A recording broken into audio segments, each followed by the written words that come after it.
Premanisme yang merupakan paham berbasis kekerasan yang dilakukan oleh individu atau kelompok dengan tujuan untuk mendapatkan apa yang diinginkan. Dan itu merupakan hal yang sudah pasti ditemukan di mana-mana. Kali ini, ada sebuah cerita tentang premanisme yang dialami oleh seorang anak yang masih di bawah umur. Diceritakan kejadian pada 18 tahun yang lalu, tepatnya pada bulan Maret 2003, pernah terjadi di sebuah kampung yang berada kota Semarang, Jawa Tengah. Ada seorang preman yang sangat ditakuti oleh warga setempat. Salah satu korban kekerasannya adalah seorang remaja yang masih berumur 16 tahun, dan sebut saja bernama si B. Dirinya pernah menjadi korban kekerasan seorang preman karena masalah sepele. Kejadian itu berawal saat si B yang menolak ajakan untuk menenggak minuman keras oleh sekumpulan preman yang sedang berpesta miras. Penolakan si B pun akhirnya berujung pemukulan fisik oleh para preman terhadap si B karena tak mau menenggak minuman keras yang diberikan. Sadisnya lagi, si B tidak hanya dipukuli saja, namun juga diludahi dan wajahnya disiram dengan minuman keras. Pengalaman itu pun membuat si B menjadi sangat trauma dan takut untuk keluar rumah. Namun di suatu hari, akhirnya si B memberanikan diri keluar rumah menuju warung milik ibunya. Dan si B sengaja pergi ke warung untuk mengambil nasi buat makan siang. Si B akhirnya berangkat dengan berjalan kaki dengan bercampur was-was karena takut bertemu mereka lagi di jalan.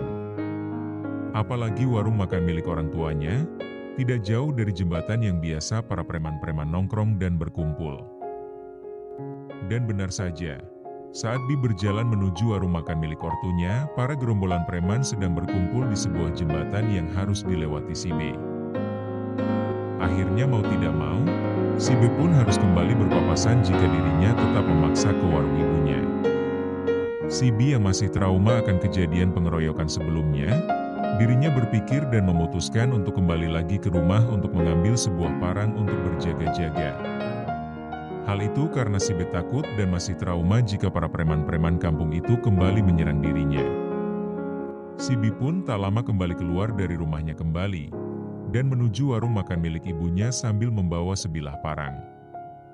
Dan si B akhirnya berpapasan kembali dengan preman-preman itu. Si B pun tetap berusaha tenang agar tak memancing reaksi mereka. Tapi sayangnya ternyata preman kampung itu tiba-tiba kembali mengikuti si B dari belakang, dan berusaha menyerang si B. Si B yang dari awal sudah siap, ia langsung menengok ke belakang, dan ternyata ada salah satu preman yang mengikuti dirinya dari belakang. Dan si B pun yang masih trauma, si B tak tanggung-tanggung langsung menebaskan parangnya ke tubuh preman yang berusia 47 tahun.